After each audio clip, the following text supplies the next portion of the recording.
guys, comment allez-vous? J'espère que vous allez bien. Bienvenue dans une nouvelle vidéo, bienvenue sur Helen's Universe, la chaîne qui vous présente de la littérature afro et caribéenne et surtout de la littérature haïtienne. Aujourd'hui, je suis ravie de vous faire l'une des vidéos cultes de ma chaîne, on va dire, donc la vidéo de la rentrée littéraire 2025. Il y a beaucoup d'ouvrages pour la rentrée littéraire 2025. Je crois que nous avons plus de 400 ouvrages, voire 500. Je vous mettrai le chiffre exact. Et j'ai quand même décidé de vous présenter cette petite rentrée littéraire. Il y a des livres que j'ai déjà, des livres que j'ai déjà lus, d'autres vidéos sur la chaîne qui vous parlent de ces rentrées littéraires, notamment de la rentrée littéraire haïtienne. Mais aujourd'hui, je vais commencer avec la moitié des ouvrages, je pense, et je vous ferai une deuxième partie. Mais ça reste une liste non exhaustive. J'ai essayé de prendre de la jeunesse, du poche et les grands formats. Premier ouvrage, je pense que je vous en ai déjà beaucoup parlé quand même sur la chaîne. C'est un auteur que vous connaissez et que j'ai déjà mentionné à plusieurs reprises sur la chaîne. C'est un ouvrage qui est sorti en juillet.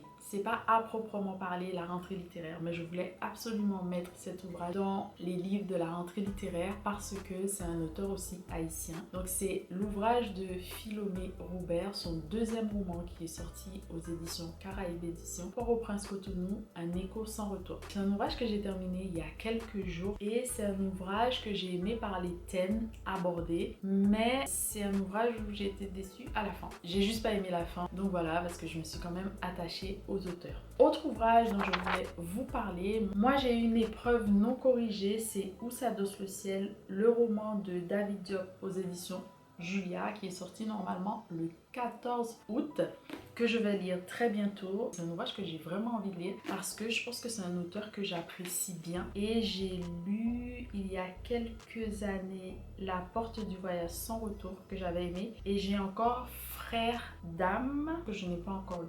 Ensuite, un livre que j'ai rencontré un peu par hasard et qui m'a plu par rapport au thème, c'est Un nègre qui parle yiddish de Benny Malapa qui est sorti le 14 août. C'est un ouvrage qui nous parle un peu de la bourgeoisie juive, du Cameroun, de Paris, de l'occupation. Et c'est un auteur que je ne connaissais pas, je pense que c'est son premier roman, oui. Et c'est aux éditions Fayard, donc j'ai hâte. J'aime beaucoup la couverture que je vous montrerai ici. Et j'ai feuilleté déjà un peu l'ouvrage. C'est entre l'histoire familiale et la grande histoire, comme on dit. Donc ça m'intéresse. Ensuite, Aucune nuit ne sera noire de Fatou Diom qui est sorti normalement le 20 août aux éditions Albin Michel et c'est un ouvrage que j'ai vraiment envie de lire parce que j'aime beaucoup Fatou Diom. Je pense qu'elle fait vraiment de belles choses. J'ai pas lu beaucoup d'ouvrages d'elle, mais celui-ci, même si je l'ai pas encore lu, mais j'ai vraiment envie de le lire et j'ai l'impression que j'aime déjà par rapport au thème parce qu'elle parle de son grand-père, des figures masculines. On revient au Sénégal, bien évidemment, on parle de filiation. Donc franchement, je me dis que c'est un très beau roman. On continue avec un ouvrage dont je vous ai déjà parlé, notamment sur Instagram. J'avais partagé la sortie de cet ouvrage. C'est L'équation avant la nuit de Blaise Ndala aux éditions JC Lattès, qui est sorti le 20 août 2025. C'est un ouvrage qui nous emmène sur la grande histoire également, notamment tout ce qui est nucléaire et franchement j'ai envie de lire cet ouvrage parce que on a eu les films et tout et je pense que c'est bien d'aller lire et de voir comment c'était un événement qui a touché le monde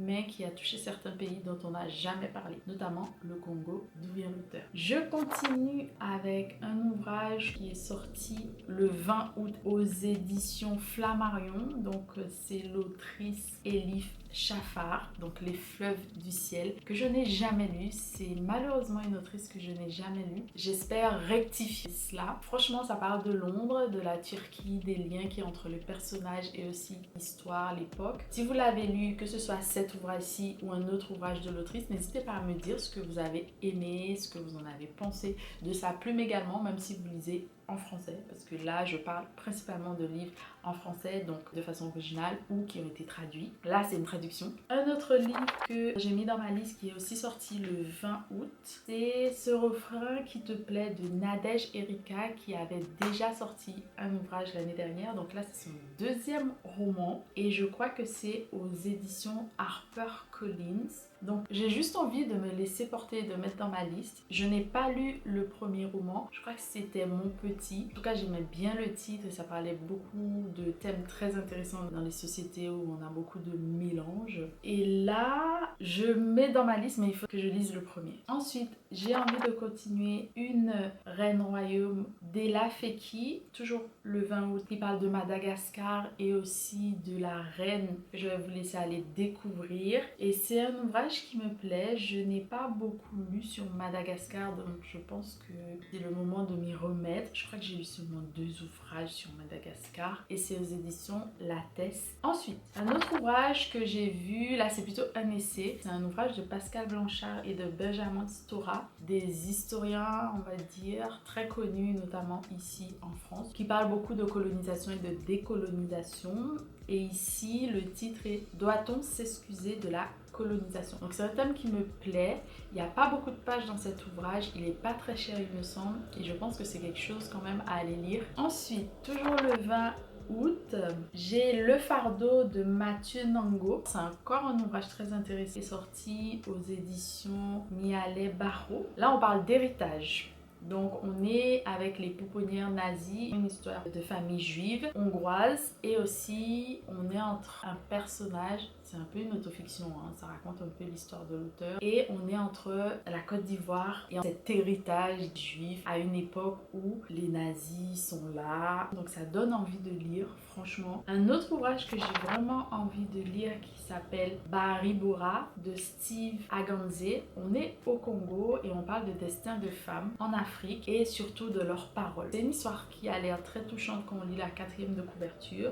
Je pense que c'est un premier roman et j'ai beaucoup aimé la voix, le souffle qui semble avoir dans ce roman à travers la 4e de couverture. N'hésitez pas d'ailleurs à me suivre ici, donc à vous abonner, ou encore à vous abonner à mon Instagram. On continue avec Jasmine Ward qui revient avec un ouvrage qui s'appelle Nous sommes tempête et c'est aux éditions Belfond qui parle de racisme, d'esclavage. On est à la Nouvelle-Orléans aux États-Unis. Je pense que c'est une autrice que je n'ai jamais lue. Pourtant, j'ai des ouvrages d'elle et je ne sais pas ce que j'attends. On continue avec L'homme qui lisait des livres de Rachid Benzine. C'est aux éditions Julliard.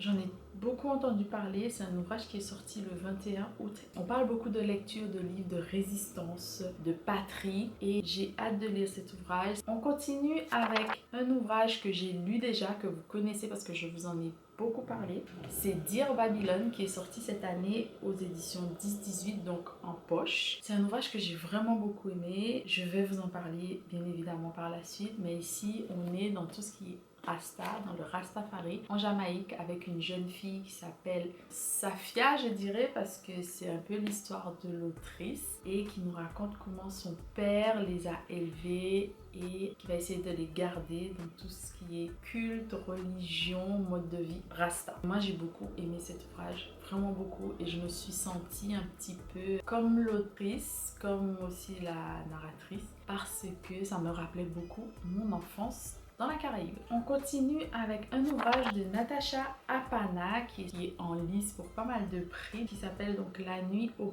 cœur et qui est sorti chez Gallimard. Donc là on parle de victimes, de violences conjugales notamment, de destin de femmes et de paroles de femmes. On a 3 femmes qui vont s'exprimer, je crois, sur les violences qui ont été faites dans le foyer par leur époux, leur mari, leur compagnon. Et je crois que c'est aussi une partie de la vie de l'autrice. Donc je pense, en dehors du fait qu'il y a une partie d'autofiction, je dirais, je pense qu'il est bon de lire sur les violences faites aux femmes et surtout les violences conjugales, parce qu'on en a beaucoup parlé et on en parle encore, heureusement. Mais je pense qu'on ne connaît pas jusqu'où ça va, qu'est-ce que c'est vraiment et dans les différentes sociétés. On pense que ça existe parfois que dans d'autres sociétés, mais je pense que ça arrive partout. Ensuite, un ouvrage que j'ai vraiment envie de lire, c'est Nourrice de Séverine Cresson, qui est sorti le 21 août aux éditions d'Alva. Et c'est un livre qui parle de mère invisible, de lait maternel et de nourrice. Donc c'est l'histoire d'une jeune dame qui va être nourrice, donc elle s'occupe d'enfants d'autres personnes. Et je crois qu'un jour, un enfant va mourir et elle va remplacer cet enfant. Je crois que c'est ça, je ne veux pas plus en dire parce que c'est ce que j'ai compris, je crois, de la 4e de couverture. Et on parle aussi d'allaitement, de pas mal de choses, choses. Donc ça revient sur pas mal de thèmes dont on parle dans le féminisme en général et de nos sociétés dites modernes. C'est super intéressant, j'ai hâte de lire cet ouvrage. Je continue avec un ouvrage qui s'appelle Chez nous, qui est sorti toujours le 21 août aux éditions Robert Laffont de Phillips B. Williams. Donc on parle de sorcières, d'amour, de liberté, de pouvoir. Comment vous dire que on est complètement dans le thème d'Halloween, donc pourquoi pas en profiter. Moi c'est un ouvrage que j'aime beaucoup parce que c'est la période pour moi. C'est la période de lire ce genre de choses. Et qu'est-ce qu'on dit des sorcières, à quel moment on est sorcière, pour qui on est sorcière, pas mal de choses. Donc voilà, j'ai envie de lire. James de Percival Everett est sorti en français le 22 août aux éditions de l'Olivier. C'est une réécriture de Huckleberry Finn que j'ai lu en anglais à l'université. Je me souviens de l'histoire dans les grandes lignes et de tout ce qu'on avait fait, le travail autour de cette œuvre. Donc là, j'ai envie de le lire parce que beaucoup de personnes en ont parlé, surtout dans le booktube anglophone. Donc je pense que c'est un livre à aller lire. On continue avec Nos solitudes, dont je vous ai déjà parlé dans une vidéo. Je vous mettrai la vidéo ici si vous voulez. D'Edwige Danticat aux éditions Mémoire d'Encrier. Donc je vous en dirai plus quand je l'aurai terminé. Allez le lire parce que c'est Edwige Danticat, parce que c'est de la littérature haïtienne et de la Caraïbe. Ensuite, on continue avec un ouvrage d'Alain Mabancourt, Ramsès de Paris, qui est sorti aux éditions Seuil. On parle toujours de Paris, de Congo. Ensuite, de Toufa Moutard, je crois qu'on prononce comme ça, aux éditions Bayard. On a un ouvrage qui s'appelle Choses qui arrivent, qui est sorti le 27 août. Et c'est un ouvrage qui parle de régularisation, de clandestinité de séjour légal à Paris. Un essai en tout cas qui parle de la situation de personnes qui aimeraient rester vivre en France et être régularisées. Donc c'est un sujet, je pense, qui est très intéressant, que beaucoup de personnes ont connu à travers leurs parents. Et je trouve très intéressant que quelqu'un aborde le sujet dans un livre comme ça à lire. Autre ouvrage que j'ai déjà lu qui est sorti le 28 août, c'est Passagère de nuit de Yannick Larens. On parle d'Haïti, mais pas mal d'autres endroits également. C'est sorti aux éditions Sabine Vespizer, que j'aime beaucoup. C'est cet ouvrage-ci. Comme vous voyez, je l'ai déjà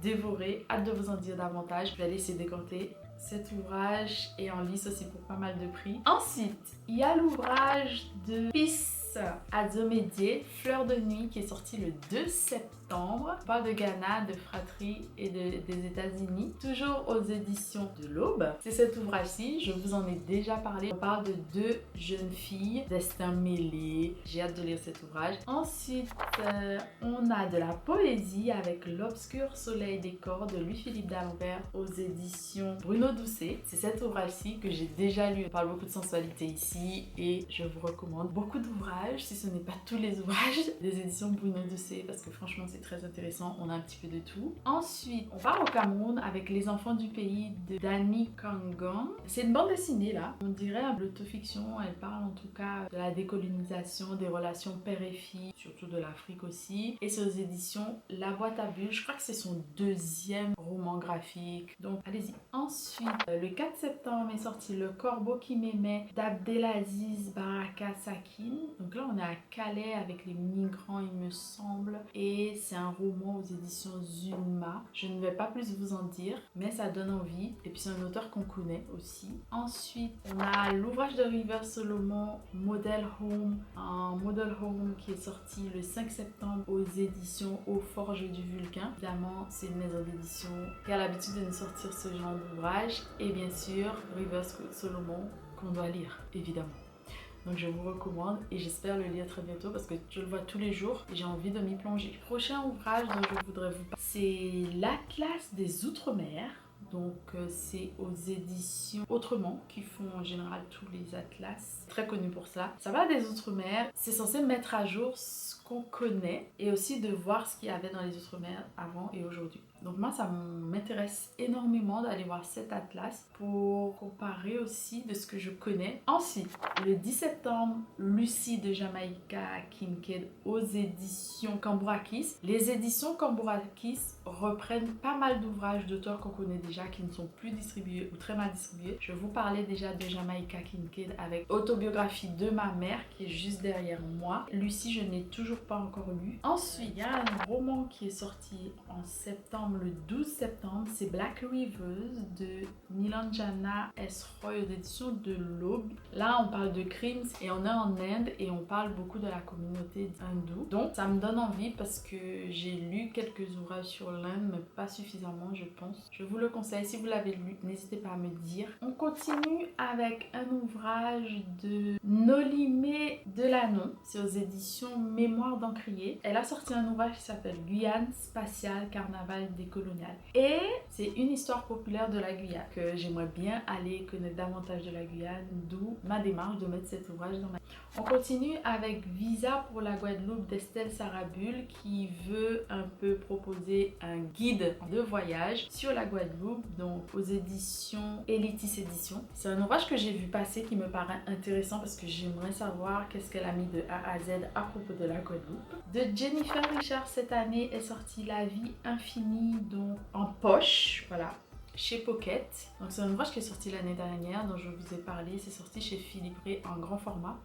Et là, c'est sorti en poche. Synergie parfaite, comme on dit dans le monde du livre. On continue avec Le diable est un menteur de Femi Kayode. Ici, c'est un ouvrage qui est sorti le 25 septembre et c'est aux éditions Les Presses de la Cité. Donc, c'est un policier / thriller. On parle aussi de ferveur religieuse. On est à Lagos au Nigeria. On parle de conspiration, de méga église nigériane. C'est un peu cette ambiance-là qui me donne envie. On parle d'affaires de mœurs, de police corrompue et évidemment de corruption en gros. Donc ça donne envie. Autre ouvrage dont je voulais vous parler qui est sorti le 27 septembre de Bell Hooks, c'est Résister à l'hégémonie culturelle, décoloniser nos imaginaires, culture insurgée. Nouvelle traduction il me semble. Donc, on continue avec un ouvrage de Romuald Gadjekbeku et ça s'appelle Les Griveuses. C'est vraiment un ouvrage que j'ai envie de lire, c'est un premier roman. Le 2 octobre est sorti Une poupée en chocolat d'Amandine Gay aux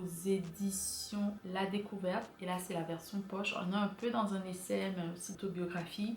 Elle parle beaucoup d'identité, notamment d'identité noire, de filiation aussi, d'histoire de famille, d'adoption et de parentalité. Elle explique comment elle a été élevée par des parents autres que noirs et je crois qu'ils étaient blancs. Je pense que c'est un sujet très important et puis on voit beaucoup de personnes qui ont été adoptées par des personnes qui ne les ressemblent pas. En général, c'était comme ça. Donc, je pense que c'est intéressant d'aller lire cet ouvrage. Ensuite, Amandine Gay a sorti un autre ouvrage qui parle plus d'oppression raciale cette fois-ci et ça s'appelle Vivre, libre, exister au cœur de la suprématie blanche. On parle toujours de racisme systémique, de suprématie blanche, d'antiracisme très actif et pas mal d'autres choses. Alors, un ouvrage que j'ai normalement, il est là, c'est Faire taire le passé de Michel Rolf Trouillot aux éditions Luxe. C'est un ouvrage que j'attendais. Franchement, je vais quand même l'acheter en anglais, mais il est enfin traduit et on a de belles préfaces. Je continue mon aventure avec un ouvrage jeunesse qui est sorti le 15 octobre qui s'appelle Écrire avant l'aube, Toni Morrison de Lorraine Safou. On parle de Toni Morrison, surtout de son écriture, de l'écriture en général, comment elle est arrivée à devenir ce qu'elle était. Le 16 octobre est sorti un ouvrage et ça s'appelle Les secrets de Sodome, un siècle et demi d'homosexualité clandestine de David Alliot aux éditions Plomb. Donc on parle bien évidemment de Paris en France et de l'homosexualité avec des documents, des archives de Paris. Donc je trouve que c'est un ouvrage intéressant. Moi ça m'intéresse en tout cas. Et enfin le dernier ouvrage dont j'aimerais parler parce que beaucoup de jeunes en parlent et que c'est une personnalité importante franco-algérienne très connue, c'est Encore mieux de Léna Situation. Donc on est plutôt dans le développement personnel, dans tout ce qui est pratique. Ça parle d'organisation également, mais à travers sa vie et elle donne des tips, des conseils et c'est un deuxième ouvrage pour l'influenceuse. Ça ne veut pas dire qu'il n'y a pas d'autres ouvrages parce qu'il y a plein d'autres ouvrages que je vais sûrement lire, dont j'ai pas parlé ici et d'autres dont j'ai parlé que je vais peut-être pas lire, en tout cas pas cette année, mais j'aime beaucoup faire cette vidéo. En tout cas, merci d'avoir regardé cette vidéo jusqu'au bout. N'hésitez surtout pas à vous abonner ici et aussi sur les autres plateformes. Et moi, je vous dis à très bientôt pour de nouvelles aventures ensemble. Je vais vous laisser d'autres vidéos ou une playlist afin de naviguer sur la chaîne. Et puis on se dit à très bientôt pour de nouvelles aventures et surtout de très belles lectures. Bisous!